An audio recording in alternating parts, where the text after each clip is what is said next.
In the deepest vault of the St. Landry Parish courthouse, behind a door that hasn't opened in 30 years, sits a wooden box marked with faded ink. Marriages and Deaths. Special File 9. The clerk who discovered it in 1934 sealed it immediately. The contents, he wrote in his final report, were too disturbing for public consumption. Inside this forgotten archive lies evidence of something that should have been impossible in God-fearing Louisiana. 5 marriage licenses, each bearing the same woman's name in elegant script. 5 death certificates, each documenting a husband's demise within 12 months of saying, "I do." And beneath it all, a collection of unsigned confessions written in a woman's delicate hand, each one more chilling than the last. The dates span 12 years. The victims range from 18 to 45, but the pattern remains constant. Each marriage certificate bears the notation, "Husband deceased," scrawled in the corner by some long-dead clerk who understood exactly what he was filing away. The coroner's reports tell a story of mysterious illnesses, sudden fevers, and deaths that came too quickly for proper last rites. Until now, this file has never been released to the public. Until now, her story has remained buried beneath layers of parish politeness and willful forgetting.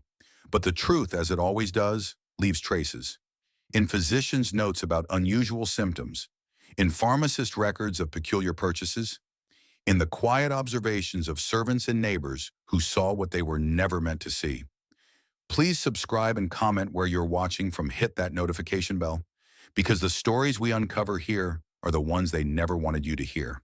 Her name appears in church records, society columns, and coroner's reports across 3 parishes.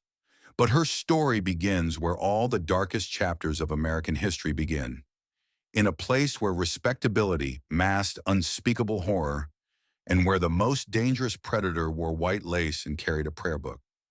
Louisiana in 1902 was a world caught between centuries.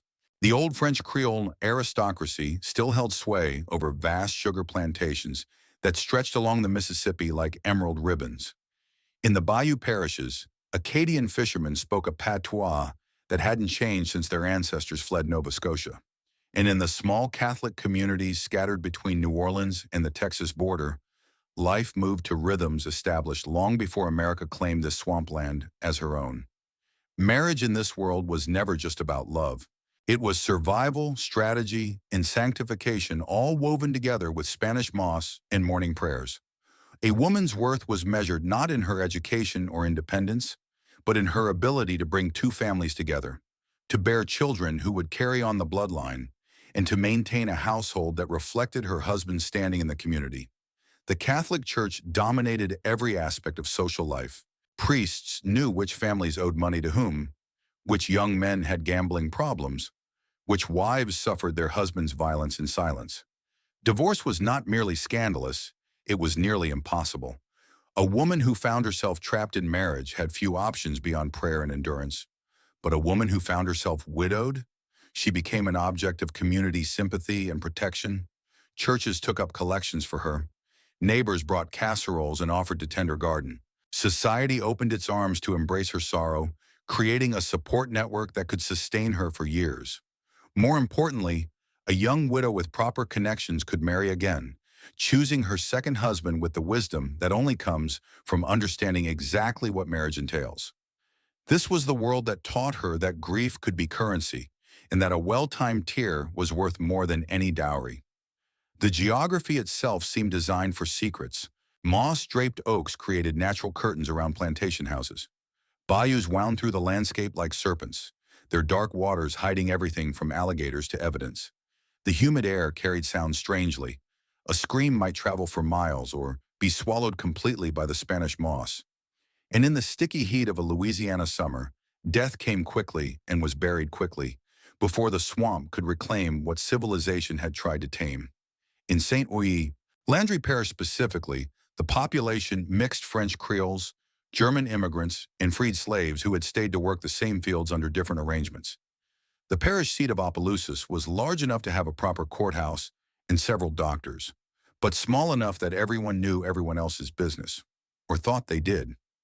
This social intimacy created both opportunities and dangers for someone with secrets to hide. Every family's financial situation was common knowledge. Every courtship was observed and discussed. Every death was examined for lessons about fate and divine providence. But this same intimacy also created blind spots, assumptions about character based on family reputation, reluctance to voice suspicions about respected community members, and the tendency to explain away troubling patterns as mere coincidence. It was the perfect hunting ground for someone who understood that evil, properly presented, could masquerade as virtue for years. She first appears in the parish records as Marie-Claire Boudreaux, though she would wear many surnames before her story ended. 18 years old in 1890, she possessed what the society columns called that particular beauty that sets a Creole woman apart from all others. Her skin held the pale luminescence of magnolia petals. Her dark eyes seemed to hold depths that invited confidences. And her voice, everyone who met her remembered her voice. Sweet as magnolia honey, the church ladies would say, could charm the birds from the trees. She moved through the social circles of St.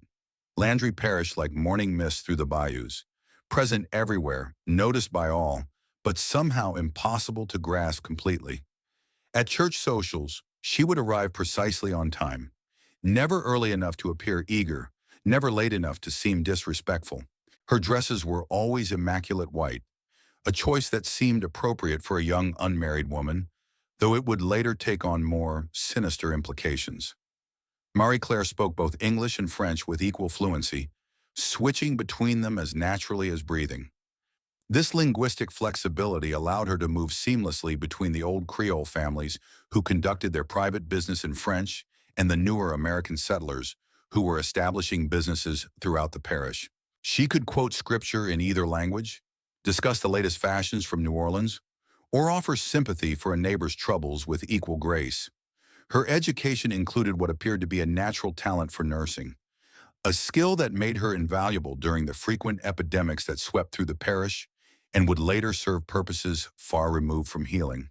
She had learned to read Latin well enough to follow the Catholic Mass, write in an elegant script that impressed those who received her letters, and perform the mathematical calculations necessary for household management. Her first marriage, to Jean-Baptiste Thibodeau, in the spring of 1890, was celebrated as the social event of the season. He was the younger son of a plantation family, handsome enough to make the other parish girls jealous, wealthy enough to provide well for a wife. The wedding took place at St. Landry Catholic Church on a morning when the air hung thick with the scent of jasmine and possibility. Those who attended remembered how radiant she looked in her white silk gown, how sweetly she spoke her vows, how tenderly she accepted her new husband's kiss. The reception lasted until well after sunset, filled with music and dancing and the kind of celebration that binds a community together in shared joy. Marie-Claire played her role perfectly, accepting congratulations with becoming modesty and demonstrating the kind of gracious hospitality that marked a successful society hostess.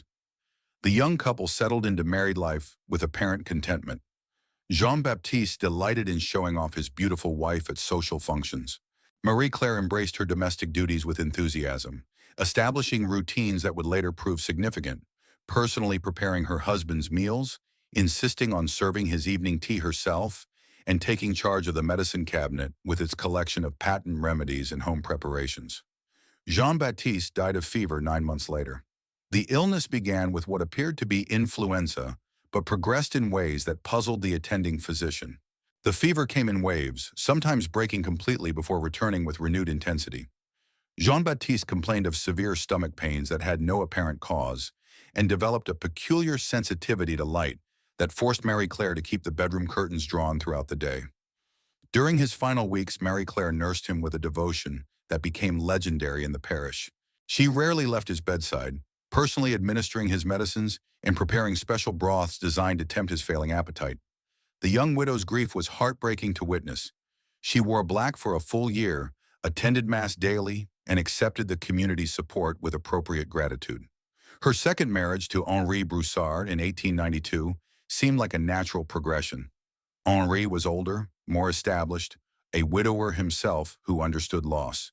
Their courtship was respectful and proper, their wedding smaller than the first but no less blessed by the community's approval. Marie-Claire had found happiness again. God had rewarded her patience with a second chance at love. Henri died of stomach troubles 11 months later. By her third marriage in 1895, To Alcide Bourg, the whispers had begun. Not accusations, nothing so direct or unseemly, but conversations that stopped when she entered a room. Glances exchanged when she passed the collection plate at Sunday service. The kind of collective unease that settles over a community when coincidence begins to feel like something else entirely. Still, she maintained her reputation through sheer force of propriety. Her behavior remained above reproach. She nursed each husband through his final illness with devotion that impressed the attending physicians. She planned their funerals with taste and dignity that honored their memories. And she mourned with such genuine-seeming sorrow that even those who harbored private suspicions felt ashamed of their doubts. But those who looked closely began to notice patterns. The way she would hum softly while preparing her husband's meals, the particular attention she paid to his evening tea, stirring it slowly while gazing out the window with the expression of perfect serenity. The timing of her tears always precisely when they would have the greatest impact on those watching. By 1898, when she married her fourth husband, Octave Guidry, the social dynamics had shifted subtly but unmistakably. The wedding invitations were still accepted, but with less enthusiasm. The congratulations were still offered, but with notable reserve. And when Octave died 10 months later, the period of community mourning seemed shorter, the casseroles fewer, the visits less frequent. Marie Claire seemed not to notice these subtle changes in her social standing. Or perhaps she simply didn't care. She had learned something that most women of her era never discovered, that in a world designed to make women powerless, grief could be the ultimate weapon, and she wielded it with the precision of someone who had studied its effects very, very carefully. As 1902 approached, she prepared for her fifth wedding with the same meticulous attention to detail that had marked all the others. The dress would be white silk again, the flowers would be white roses and baby's breath, and somewhere in her carefully maintained household, hidden among the other tools of domesticity, waited the means to ensure that this marriage, like all the others, would end exactly as she intended. By 1900, even the most charitable residents of St. Landry Parish could no longer ignore what the parish records made brutally clear. Marie Claire had buried 4 husbands in 10 years, and each death followed an identical pattern that defied both medical explanation and divine providence. The timeline alone was damning. Jean-Baptiste Thibodeau, married April 1890, dead January 1891. Henri Broussard, married June 1892, dead May 1893. Alcide Bourg, married September 1895, dead July 1896. Octave Guidry, married March 1898, dead January 1899. 4 marriages, 4 deaths, each occurring within 12 months of the wedding ceremony, each preceded by a mysterious illness that baffled the attending physicians. Dr. Émile Arsenault had treated 3 of the 4 husbands during their final illnesses. A methodical man who kept detailed records, he began to notice disturbing similarities that extended far beyond coincidence. Each man had complained initially of digestive problems, stomach cramps, nausea, loss of appetite. The symptoms would improve temporarily, then return with increased severity. Within weeks, violent tremors would begin, followed by episodes of delirium and an inexplicable sensitivity to light. Most troubling were the physical signs that appeared in the final stages. A peculiar metallic taste that the patients described with remarkable consistency, burning sensations in the throat and stomach, and a distinctive discoloration around the mouth and fingertips, a grayish pallor that he had seen only once before in a case of suspected arsenic poisoning during his medical training in New Orleans. The doctor's private notes, discovered years later, reveal his growing suspicions. The symptoms present in all 3 cases suggest systematic poisoning rather than natural disease. The progression is too uniform, the timing too convenient. Yet the widow's devotion appears genuine, and her nursing care exemplary. "I am troubled by thoughts I dare not voice." The pharmacist records from Boudreaux's general store told their own disturbing story. Beginning in 1890, the store had ordered increasingly large quantities of patent medicines containing arsenic, compounds marketed as tonics for everything from headaches to hysteria. The orders intensified before each of Marie Claire's marriages and continued throughout each husband's illness. More damning were the purchases of almond extract. Marie Claire had developed a reputation as an exceptional baker, but the quantities she ordered seemed excessive even for someone who supplied church socials and wedding receptions. The extract contained benzaldehyde, which masked the bitter almond odor that characterized cyanide poisoning. The pattern extended to financial arrangements that revealed calculating intelligence behind the apparent tragedies. Each of Mary Claire's husbands had modified his will shortly after marriage, leaving substantial bequests to his new wife. By the time of Octave's death, she had accumulated enough wealth to live independently for the rest of her life. Property in 3 parishes, bank accounts in Opelousas and New Orleans, jewelry and household goods that marked her as one of the more prosperous widows in the region. Yet instead of retiring into comfortable spinsterhood, she continued to pursue marriage with a determination that suggested motives beyond financial necessity. The social dynamics surrounding her 4th funeral revealed how thoroughly the community's perception had shifted. Where Jean-Baptiste's burial had drawn mourners from across the parish, Octave's service was attended primarily by family members and neighbors, who felt obligated by proximity rather than genuine sympathy. The usual offerings of food and assistance were notably sparse.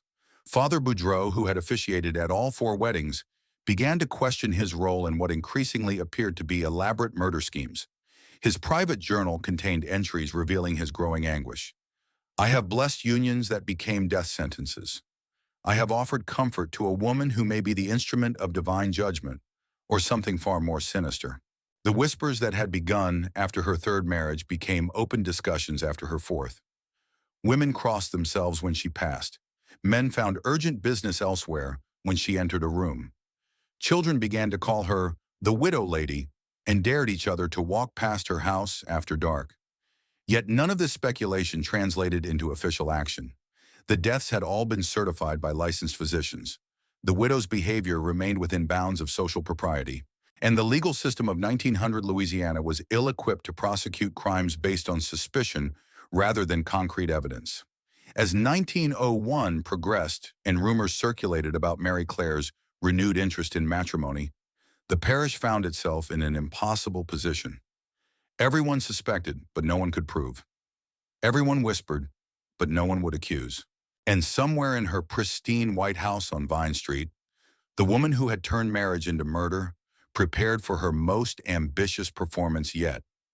The truth about Mary Claire's methods emerged not from official investigations, but from the careful observations of servants, neighbors, and tradespeople.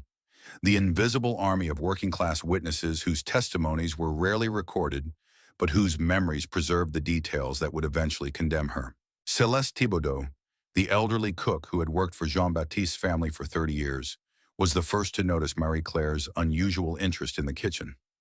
Unlike previous wives who had been content to leave meal preparation to servants, the new bride insisted on personally overseeing every aspect of her husband's diet. Most peculiar was her insistence on preparing Jean-Baptiste's evening tea herself, a ritual she performed with almost religious devotion. She would stand by the stove, stirring and stirring, Céleste later told her daughter, always humming some little tune while she worked. Happy as you please, even when Monsieur Jean-Baptiste was lying upstairs sick as a dog, humming like she was stirring cake batter instead of medicine for her dying husband. The humming became a signature detail in witness accounts. Mary Claire seemed to find genuine pleasure in the act of preparation, treating the kitchen not as a chore, but as a sanctuary where she could work undisturbed. Thomas Guidry, Octavie's young stable hand, observed her routine from the flower gardens that surrounded the plantation house. He noticed that Mary Claire always sent other servants away before beginning her husband's meal preparation. "I seen her through the window one evening, grinding something with the mortar and pestle," Thomas testified years later. "White powder it was, and she was working it real careful-like, making sure it was fine as flour. Then she mixed it into a little bowl with honey and stirred it smooth. Called it medicine for Mr. Octave's stomach troubles. But the way she smiled while she worked, that wasn't no smile of a woman trying to heal her husband." Marguerite Brossard, the seamstress who cleaned and repaired clothing for several prominent families, found empty medicine bottles hidden beneath loose floorboards in Mary Claire's bedroom. The bottles bore labels from pharmacies in New Orleans and Baton Rouge, establishments far enough away that local pharmacists would not recognize the purchaser or question unusual orders. Most disturbing were the markings on these bottles. Several bore the skull and crossbones symbol used by chemists to denote poisonous substances. Others had been scraped clean of their original labels, but retained traces of text that suggested contents far more sinister than household remedies. The undertaker's observations provided the most damning physical evidence. Alcide Vidrine had prepared bodies for burial throughout St. Landry Parish for over 20 years. Beginning with Henri Broussard's funeral in 1893, he began to notice anomalies that troubled his professional conscience. The discoloration was always the same, Vidrine confided to his assistant, around the mouth and fingertips, a grayish tinge that don't come from fever or stomach troubles. And the smell, sweet, like almonds, but not natural. I seen that smell before, in New Orleans, when they brought in a man who'd taken his own life with rat poison.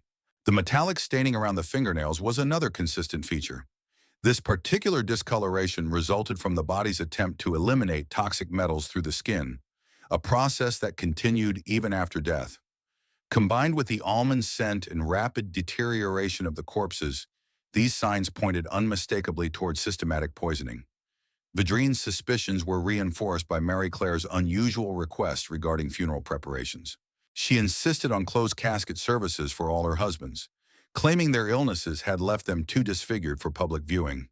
She also specified that bodies should be embalmed immediately after death, a process that would mask many physical signs of poisoning. She knew exactly what she was asking for, Vidrine later testified.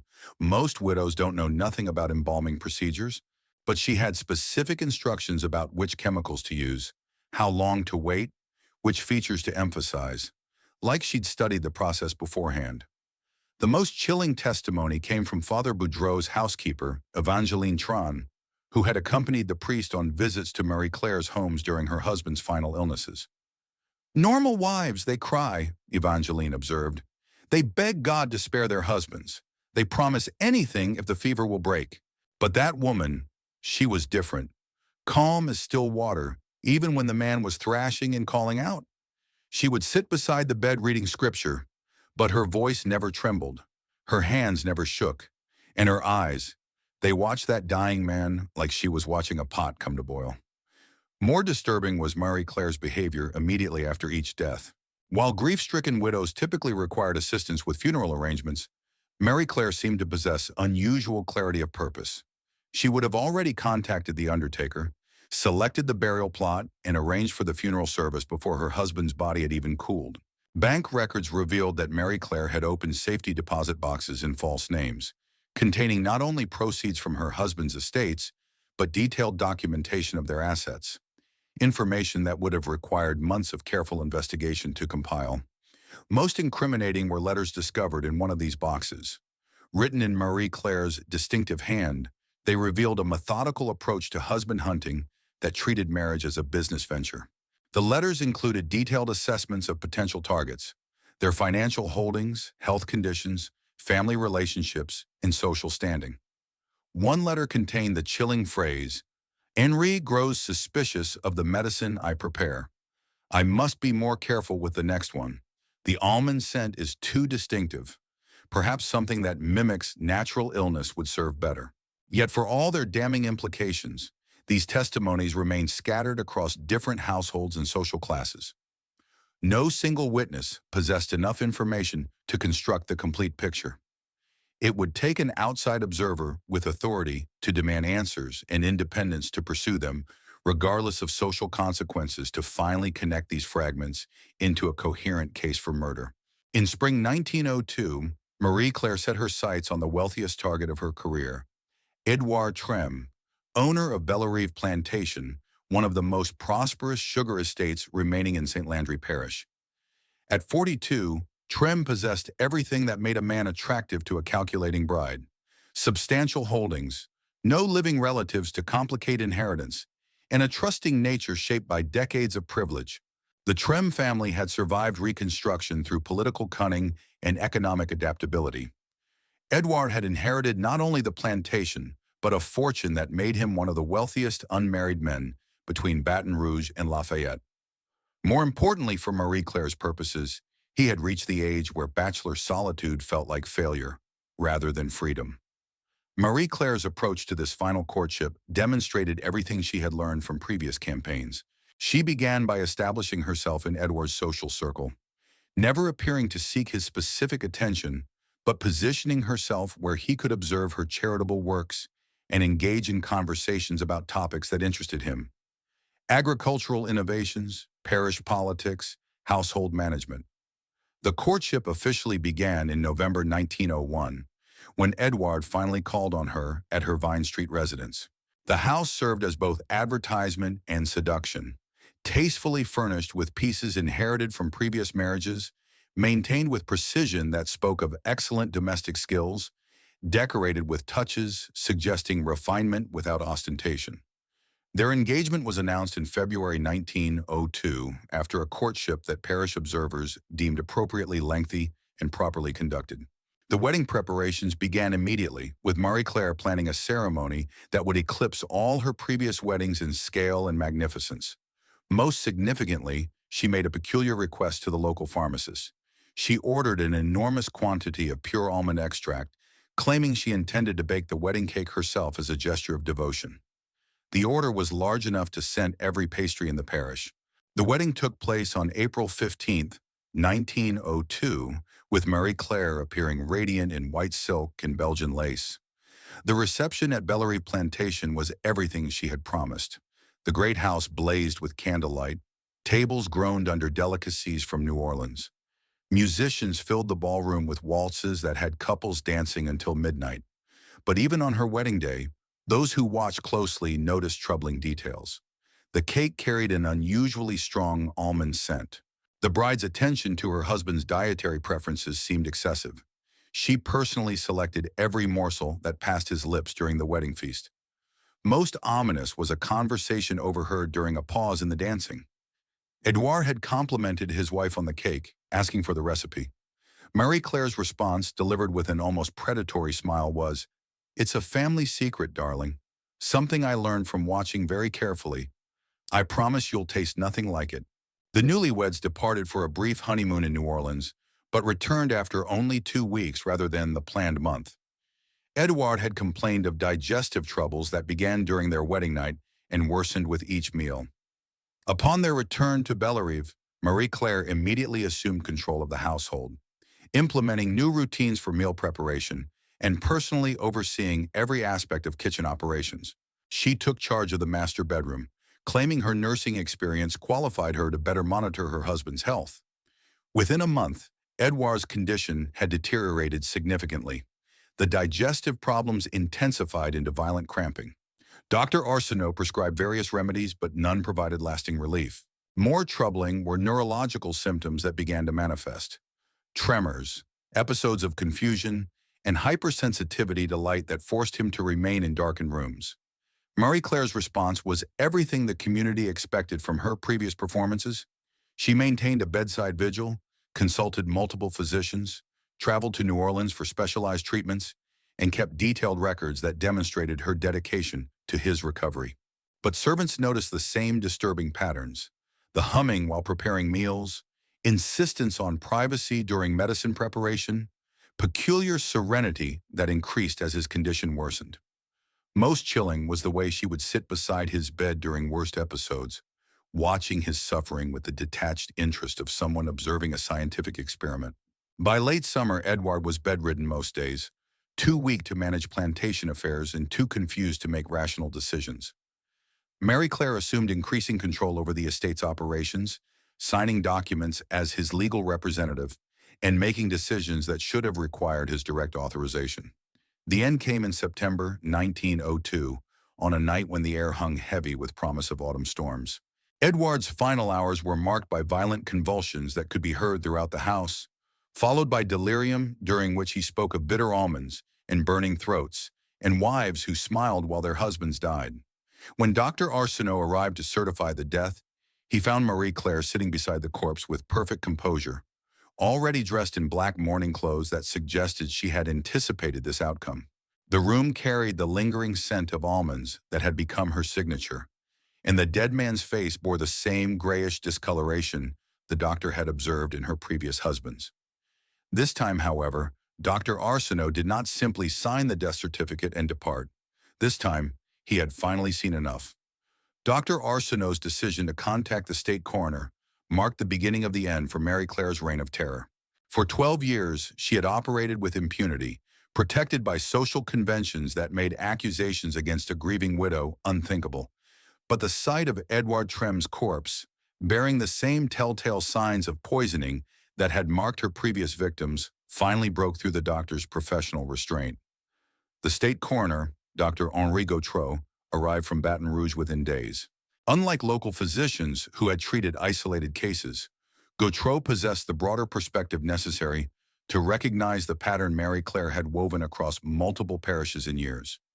His first act was to order immediate preservation of Edouard's body for detailed examination. The autopsy revealed what Dr. Arsenault had long suspected: massive concentrations of both arsenic and cyanide in the victim's organs. The liver showed characteristic damage from long-term arsenic exposure, while the lungs contained residual traces of hydrogen cyanide that confirmed the bitter almond scent witnesses had reported. Most damning was the discovery of crystalline deposits in the stomach contents, evidence that poison had been administered within hours of death. Armed with this concrete evidence, Dr. Boudreaux requested permission to exhume Mary Claire's previous husbands. The legal proceedings required to disturb consecrated graves created a sensation throughout the parish. Crowds gathered at the cemetery as workers opened the tombs that had sealed away evidence of her crimes. The results were unambiguous. All 4 previous victims showed similar patterns of poisoning. Father Boudreaux, tormented by his role in enabling these murders through repeated marriage ceremonies, provided crucial testimony about Mary Claire's behavior during various courtships and funerals. His journals documented conversations and observations that revealed her calculating nature beneath the facade of devoted widowhood. The investigation expanded rapidly as Dr. Boudreaux compiled witness statements from servants, tradespeople, and neighbors across 3 parishes. Pharmacist records provided a paper trail of suspicious purchases spanning 12 years. Bank records revealed systematic accumulation of wealth through inheritance. Most damning were letters discovered in her safety deposit boxes, which laid out her methodical approach to selecting and eliminating victims. On October 15, 1902, Mary Claire was arrested at her Vine Street residence as she prepared to attend another church social where eligible widowers would be present. The midnight search of her home revealed the full extent of her arsenal: bottles of arsenic, cyanide compounds, strychnine, and other poisons obtained from pharmacies across Louisiana. More chilling was the discovery of detailed notes documenting the effects of different substances on her victims, a scientific record of murder. The trial began in January 1903, transforming the Opelousas courthouse into the center of a media sensation that attracted reporters from as far away as New York. Her defense attorney argued that she was the victim of cruel coincidence, that the arsenic was commonly used in household remedies, that cyanide could have come from fruit pits and almond preparations any experienced baker would possess. But the prosecution systematically dismantled these arguments. The medical evidence was overwhelming. No natural disease could account for the toxic concentrations found in all 5 victims. The witness testimonies painted a consistent picture of deliberate poisoning. Most damaging were Mary Claire's own letters, which revealed her mercenary approach to marriage and clinical observations of her victims' suffering. Mary Claire never took the stand.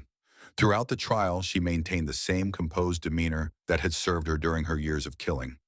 Only once did her composure crack, when Dr. Boudreaux read aloud from her letters, describing the effects of different poisons on human physiology. The jury deliberated for less than 2 hours before returning a verdict of guilty on all 5 counts of murder. The judge sentenced her to death by hanging. She died in her cell at the Louisiana State Penitentiary on March 14, 1904, just 2 months before her scheduled execution. The official cause was listed as heart failure, though prison guards reported she had refused all food for the previous week. In the days following Mary Claire's death, a curious thing happened to the evidence that had convicted her. The chest containing her letters, poison vials, and detailed murder notes disappeared from the evidence room at the Opelousas courthouse. The official explanation blamed a clerical error, but many suspected that prominent families whose reputations had been damaged by the trial had arranged for the evidence to vanish permanently. This erasure marked the beginning of a broader amnesia that would eventually consume Mary Claire's entire story. The families of her victims, humiliated by their failure to protect their sons and brothers, rarely spoke of what had happened. The servants who had provided crucial testimony found employment elsewhere, carrying their secrets to new households where discretion was valued above honesty. The parishes where Mary Clare had operated returned to their rhythms of planting and harvest, church socials and family gatherings, as if 5 men had not been systematically murdered in their midst. Her grave in the prison cemetery was marked only with a number, and within a decade, even that modest marker had crumbled away. But the impact of her crimes extended far beyond the immediate victims. The case forced a reckoning with assumptions about gender, power, and vulnerability that had shaped Louisiana society for generations. The idea that a beautiful, refined woman from a respectable family could be a calculating serial killer challenged fundamental beliefs about feminine nature and domestic safety. Marriage patterns in the region shifted subtly but unmistakably in the years following the trial. Widows found that remarriage required longer courtships and more extensive family approval. Men began paying closer attention to domestic routines they had previously taken for granted. The preparation of food and medicine, once considered purely feminine domains, became subjects of masculine scrutiny. The medical community learned harsh lessons from the case. Dr. Arsenault's delayed recognition of the poisoning pattern led to new protocols for investigating suspicious deaths. Coroners began looking more carefully for physical signs that had gone unnoticed for years. The concentrations of toxic substances in patent medicines were regulated more strictly. Yet the most troubling aspect of Mary Clare's story was how close she had come to escaping justice entirely. If Dr. Arsenault had not finally overcome his reluctance to voice suspicions, if the state coroner had not been willing to challenge local authorities, if witnesses had not found courage to speak against someone so far above their social station, Mary Clare might have continued killing indefinitely. The mathematics of her crimes were staggering. 5 confirmed murders over 12 years. But how many other accidental deaths in other parishes might have been her work? The letters mentioned men in Mississippi and Texas who had escaped her attention only because more convenient targets had presented themselves closer to home. In an era when a bride was expected to bring life and comfort into her home, Marie Claire had brought only silence and the sweet scent of almonds. She had perverted the most sacred of human institutions, turning marriage from a blessing into a curse. She had exploited society's protective instincts toward grieving widows, using sympathy as camouflage for the most calculating evil. The parish records still tell her story for those willing to look carefully enough. Birth certificates, marriage licenses, death certificates, and property transfers create a paper trail that documents her methodical accumulation of wealth through murder. But the full horror lies in the spaces between the records, in the months of careful preparation, the weeks of slow poisoning, the moments when her victims realized that their loving wife was the agent of their destruction. Mary Clare's story resists simple explanations. She was not a creature of impulse, but a woman who had learned to navigate the constraints of her world with deadly intelligence.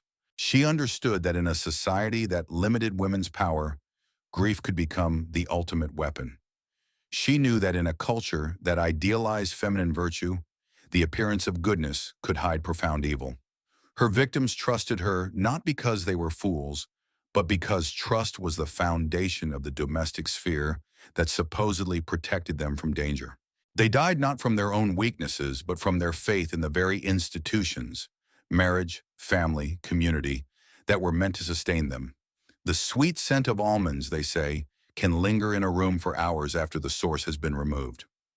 In the parishes where Mary Clare practiced her deadly art, that scent became a metaphor for the persistence of evil, the way that corruption can permeate the most innocent spaces and remain long after its source has been eliminated.